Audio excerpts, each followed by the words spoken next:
Time to talk Rays, their offseason to-do list with Marc Topkin, who's been covering the Rays for the Tampa Bay Times for a long time. And Topper, it's great to see you. The way we play this game is you lay out the three for us, and then we'll ask you some follow-ups and try and dissect what the Rays should do versus what they will do. So the floor is yours, my friend.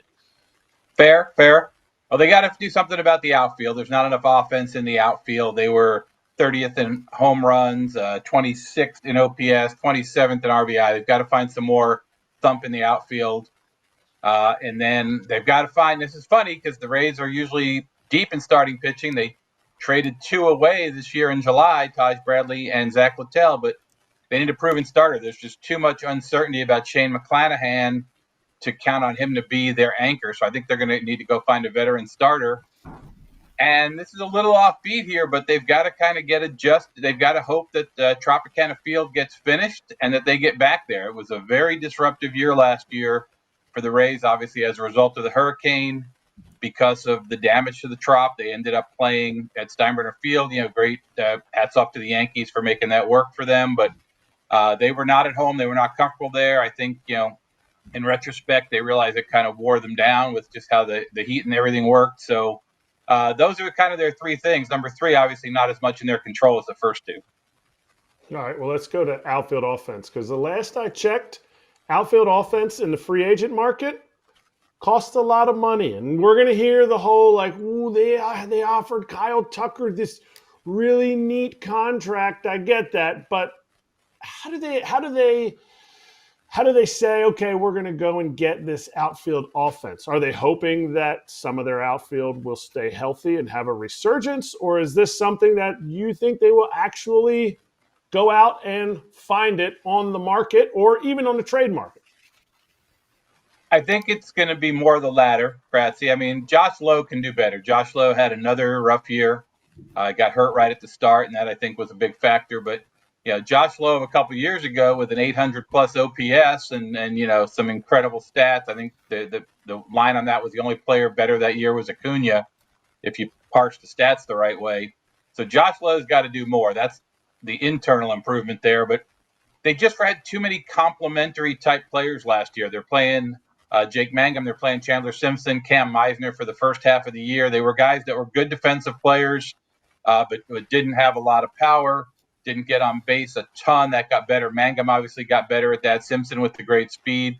Meisner just got DFA'd, so that kind of shows you that he didn't fit in anymore. Christopher Morel didn't really do a lot. Now, Johnny DeLuca was hurt almost all year. He played only 19 games. Richie Palacios was a guy they were counting on could play infield or outfield, but they're not going to go get Randy Arozarena back, but that's the kind of bat you need, ideally, right? You had that guy a couple of years ago, somebody who can hit the ball out of the park, drive the ball in the gap, put some fear in the opposing pitchers. I just don't know they're going to compete. They're not going to sign Kyle Tucker.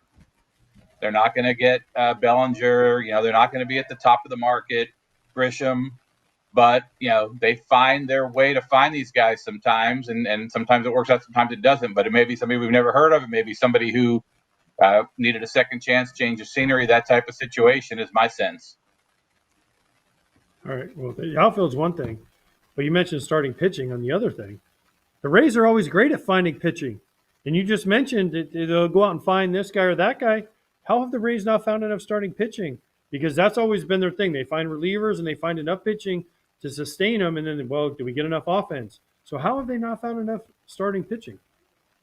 Or they find relievers and turn them into starters, right? They did that with Zach Littell, and that worked out pretty good for them and for Zach because he's going to make some money this offseason. But, yeah, look, I think they're just they traded two guys away. So if you assume that the Rays are usually and still are really smart in the pitching department, they must have had their reasons. Littell had an expiring contract. That was one thing. But trading Taj Bradley, they just don't know about McClanahan. That's been a big blow. He hasn't pitched since April of 23. He's supposedly going to go to camp healthy, but he hasn't pitched a game since April of 23. So even if he's perfectly healthy and over that, how much can you count on him to do this season? So they're going to come back with Drew Rasmussen, who's coming off a great year. Came back from that third significant elbow surgery. Kyle Snyder said he's probably the only pitcher that's come back. It wasn't a third Tommy John, but it was pretty close. Come back and had a great year.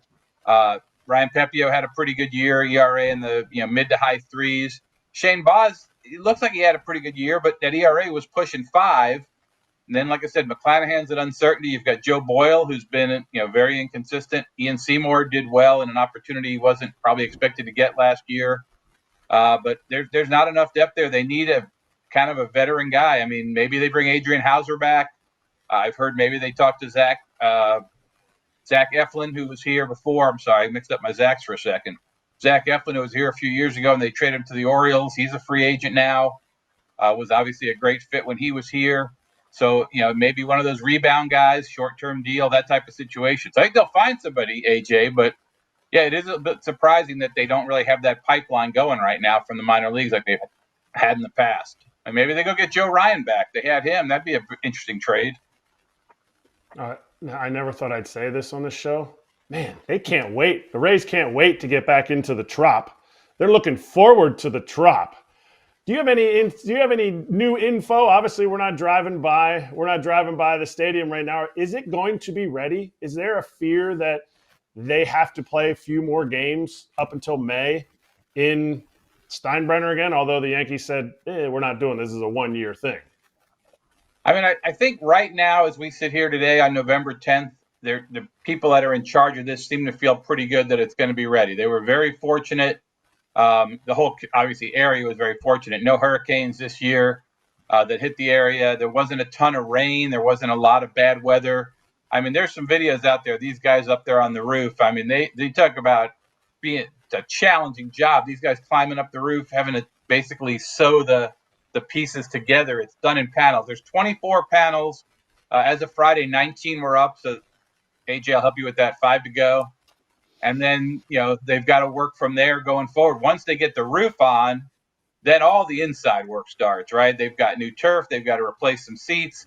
Almost everything that was, hit by water is damaged, has got to be replaced. Some of the walls, water leaked all over the place. So there's a ton of work to do inside, but there seems to be a pretty good confidence that they're going to be ready. They're supposed to play April 6th. MLB has them on the road for the first 9 games, and they come home and play the Cubs and the Yankees. I'm not sure playing the Cubs made the most sense because if you had to flip it, you probably should have been playing another AL East team there so you could, hey, we'll play up at your place and you come back here later. But their plan is to be ready to go April 6th, so I'm sure you guys will be here. AJ, you going to come over?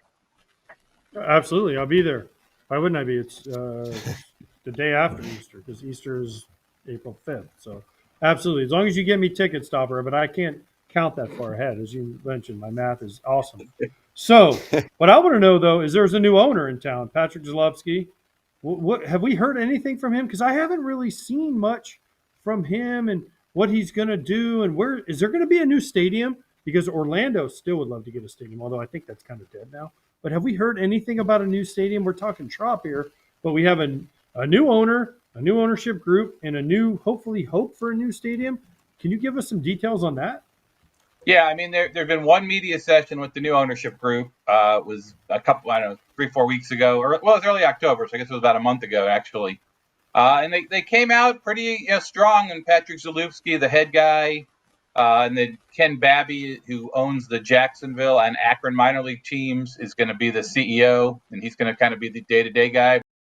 So they want to open a stadium for the 29 season. They want it to be like the Battery in Atlanta. They're looking for a 100-acre site, which would be bigger than the Battery. One that seems to fit that would literally be right next to Steinbrenner Field, where the Hillsborough Community College, or Hillsborough College is now called, is known. We're right across from Raymond James. Stadium would be kind of like a Philadelphia thing. You'd have a bunch of stadiums there all together. There's some other possibilities as well. They said there's some sites that probably people aren't aware of that also would fit that. It's been really quiet. I agree with you. It's surprising there hasn't been more said. But I think what we're hearing through some back channels is they're having a ton of meetings. They're trying to work on this. And they're going to have a site picked here. I'm not great at math here like AJ. But also, they're going to have to get started here sometime early in 26 if they're going to have this thing open for 29, I would think. All right, well, the Rays are always smarter than all of us, so maybe they have the idea of why getting rid of Pete Fairbanks for $11 million was a good idea. Is there something that we don't know? Because normally when you see the Rays not keep a pitcher or trade for a pitcher, you did look back and you go, ooh, okay, well, shoot, we shouldn't have gotten rid of that guy. Or wait, what's wrong? Why would the Rays get rid of him? Because is $11 million for a closer in the big leagues too much? I think that's a fair conclusion. I think that's a fair conclusion, Kratzy, to make, that they felt that way. I know what Eric Neander said in talking to him the other night was that, they feel like they've got a lot of depth in the bullpen. We know they in the past have liked to use the closer by committee when, ever since Fairbanks signed that contract for the last 3 years, he was pretty much the guy. But they've got a chance now to mix it up. They've got Griffin Jacks. They've got Evan Uceta. They've got Clevenger. They'll have Manny Rodriguez at some point back during the year. So I think you're going to see him go back to that. But yeah, I think the way Neander explained it was, at that much money, they're not expecting the payroll to increase. The one thing that Patrick Zalewski said, they said they were going to not interfere with baseball operations, but he also did say that, the revenue stream doesn't change until they get a new stadium built. It doesn't change just because they have new owners. So I thought that was a telling comment, that they weren't going to just come in and double the payroll or anything like that. So I do think that they're going to be in that 80 million or so range again. And the way Neander made it sound was that to carry that money as a reliever, they feel like they could spend that money in other areas. We just talked about getting a bat for the outfield, talked about getting a starting pitcher. We also thought, why not pick it up and then trade him, right? And you get, the music stops. There's some teams that don't sign closers in the offseason. Somebody shows up in spring training even with an injury. But Neander's point was that to carry that $11 million without knowing could limit their maneuverability early in the offseason. So, yeah, I think you could look at it and say, why couldn't a team afford an $11 million closer? And then what's unsaid is, what is their evaluation of Pete? I know the fastball's come down a couple ticks, but he's also added a third pitch. I think at 27 saves last year, career high 60 innings. But, definitely had some blow-up type games, some very costly home runs. So, I think this was a baseball decision, but I think money was also part of it, as it is with almost every decision the Rays make. All right. If it's money, then our chat has been clamoring about trades. Obviously, anybody can be traded when it's the Rays. But specifically, unless you have somebody else that's definitely more hot on the market, Yandy Díaz and Brandon Lowe. Do you see them getting traded, one or both of them, this offseason? I don't. I think part of what they were trying to do, and Brandon Lowe's option and Pete Fairbanks' option were essentially the same, 11, 5, and 11. And I think by keeping Brandon, that was a decision, and maybe it was keep him and let Pete go. But I do think for a team that needs offense, Yandy Díaz had a $12 million contract with an option for 27. Brandon Lowe on a 1-year contract for $11.5 million. Those are two pretty productive players. They don't really have a replacement for Brandon Lowe at second base. Now, if somehow during their offseason they find somebody who's going to give them production and happens to be a second baseman, that could change that conversation. But I think as we sit here today, they're going to have both those guys to start the season. Now, come July, if they're having another season where they're not in the playoff race, then I think that conversation changes.